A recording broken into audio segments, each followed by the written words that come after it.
The Lord be with you. A reading from the Holy Gospel according to Matthew. Jesus proposed another parable to the crowds, saying, "The kingdom of heaven may be likened to a man who sowed good seed in his field. While everyone was asleep, his enemy came and sowed weeds all through the wheat, and then went off. When the crop grew and bore fruit, the weeds appeared as well. The slaves of the householder came to him and said, 'Master, did you not sow good seed in your field? Where have the weeds come from?' He answered, 'An enemy has done this.' His slaves said to him, 'Do you want us to go and pull them up?' He replied, 'No. If you pull up the weeds, you might uproot the wheat along with them. Let them grow together until harvest. Then at the harvest time, I will say to the harvesters, first collect the weeds and tie them in bundles for burning, but gather the wheat into the barn.' He proposed another parable to them. 'The kingdom of heaven is like a mustard seed that a person took and sowed in a field. It is the smallest of all seeds, yet when full grown, it is the largest of plants. It becomes a large bush, and the birds of the sky come and dwell in its branches.' He spoke to them another parable. 'The kingdom of heaven is like yeast that a woman took and mixed with 3 measures of wheat flour until the whole batch was leavened.' All these things Jesus spoke to the crowds in parables. He spoke to them only in parables, to fulfill what had been said through the prophet. 'I will open my mouth in parables. I will announce what has lain hidden from the foundation of the world.' Then dismissing the crowds, he went into the house. His disciples approached him and said, 'Explain to us the parable of the weeds in the field.' He said in reply, 'He who sows good seed is the Son of Man. The field is the world. The good seed, the children of the kingdom. The weeds are the children of the evil one, and the enemy who sows them is the devil. The harvest is the end of the age, and the harvesters are angels. Just as weeds are collected and burned up with fire, so will it be at the end of the age. The Son of Man will send his angels, and they will collect out of his kingdom all who cause others to sin and all evildoers. They will throw them into the fiery furnace, where there will be wailing and grinding of teeth.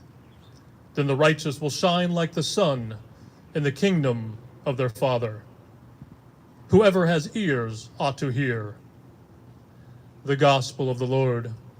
Praise to you, Lord Jesus.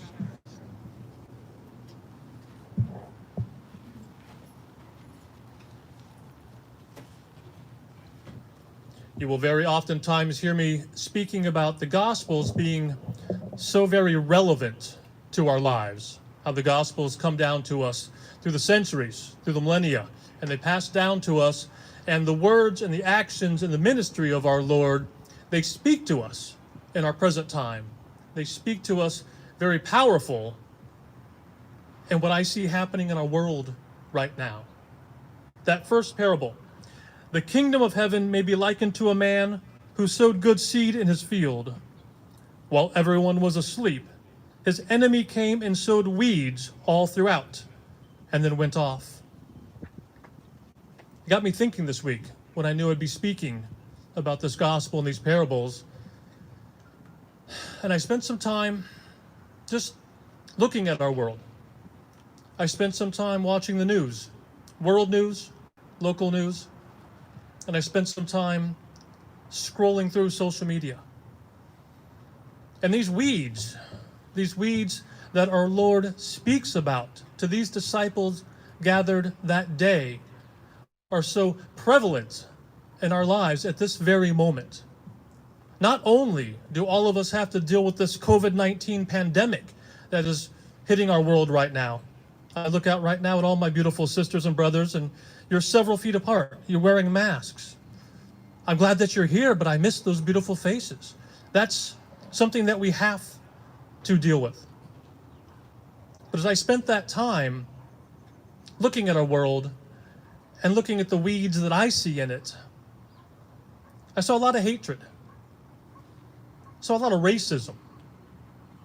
I saw a lot of exclusion. I saw brothers and sisters, children of God, losing their lives because of the color of their skin. I saw a man selling fruit on the side of the road be beaten to within an inch of his life and his $30 taken from him because he had brown skin. I saw a report of children of all races, beautiful children of God, being sold and trafficked because there are men and women who feel they can own somebody.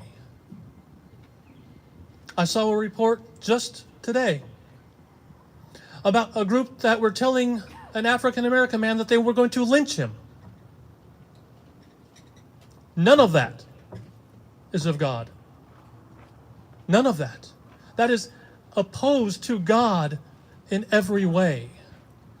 And those are the weeds, brothers and sisters, that we are dealing with at this moment in our world history. And I really came to the conclusion that being a Christian, being a disciple of Christ, being a child of God, simply being a human being is not easy. It's not an easy task for us to go through our days, especially when we try to follow the examples of our Lord. Because here's the reality. The reality is we are called to love one another. That's the simple fact. Jesus told us, love God with everything that we are, love one another as we would love ourselves. And I believe until we get to that place in our world, in our lives, where we can look at one another, just like I'm looking at all of you, and all of you at home right now, and see before me simply a child of God, not a color, not a race, not a sex, not anything other than the fact that I'm looking at another child of God, that I'm called to see the image of God in, that I'm called to love. Now, don't get me wrong. I'm also realistic, because I'm certain there's some people either here or at home that are going, all right, Deacon, you called out all these horrible things happening in the world. What are you saying? What do we do? What's the gospel say that we should do? And the reality is this. Yes, we have to approach everyone with love. We have to approach everyone with compassion and with mercy. But let us not forget that we are prophets. In our baptisms, we are anointed prophets. We're called to love one another, but we're also called to speak out about injustice in the world. When we see weeds like this in the world, we have no choice but to speak out. You know, our Lord gave us all these amazing examples through the Gospels. Humility, meekness, and don't mix that with weak. Being meek has nothing to do with weak. Meek is humble of heart. Meek is reverent. Jesus gave us all these beautiful examples, but he also gave us a very powerful example. When the time was right, when he walked into his father's house and he saw what the temple turned into, he flipped those tables over and he chased them out of the temple. Now, I'm not saying you should go out and start flipping tables over. Your deacon might. Don't be surprised if you hear about that. But we're called to speak out about these things. We're called to fight hatred and racism and bigotry and exclusion and everything with love. And again, love is not weak. Love is strength. Love is power.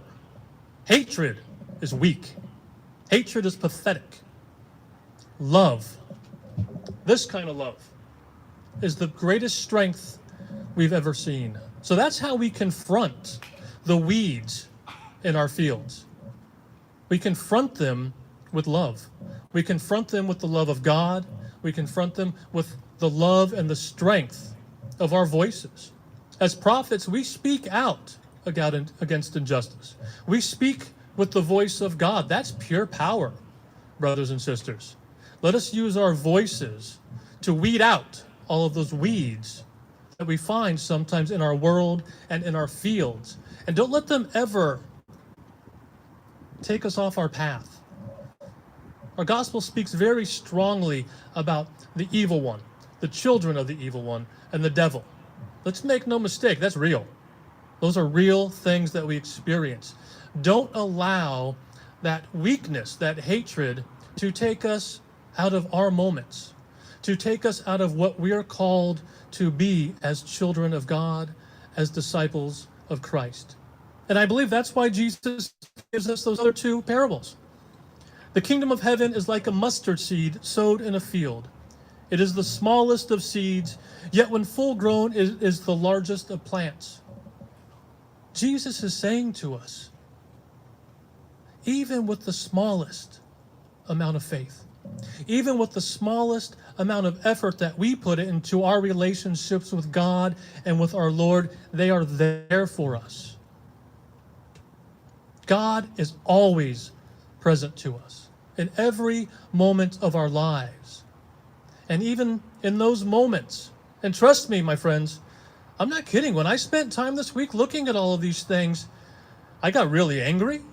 I got really hurt. I got really sad. I got really frustrated. But I still turned to God in those moments.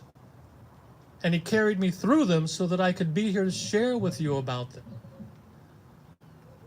And I believe that third parable that our Lord gives to us.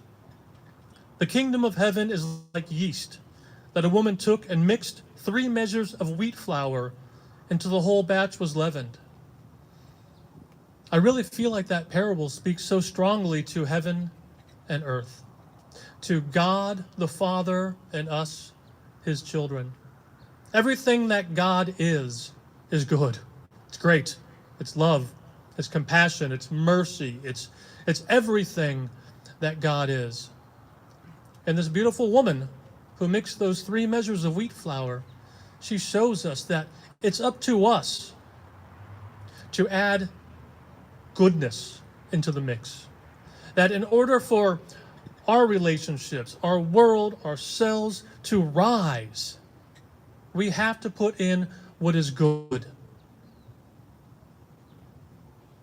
So as much as it was a rough week thinking about this, preparing this, feeling this all week, it feels so good to look out at every one of you and those that I know are at home right now, knowing that I have sisters and brothers in the world that are men and women of love, that are men and women of relationship, of faith. Because that gives me strength in those moments where I feel a little bit hopeless. I turn to God, but I also turn to you, my family. So when we encounter darkness in our world, let us be a little bit of light. No, let us be a lot of light. Let us be the light of Christ in those dark moments that we encounter.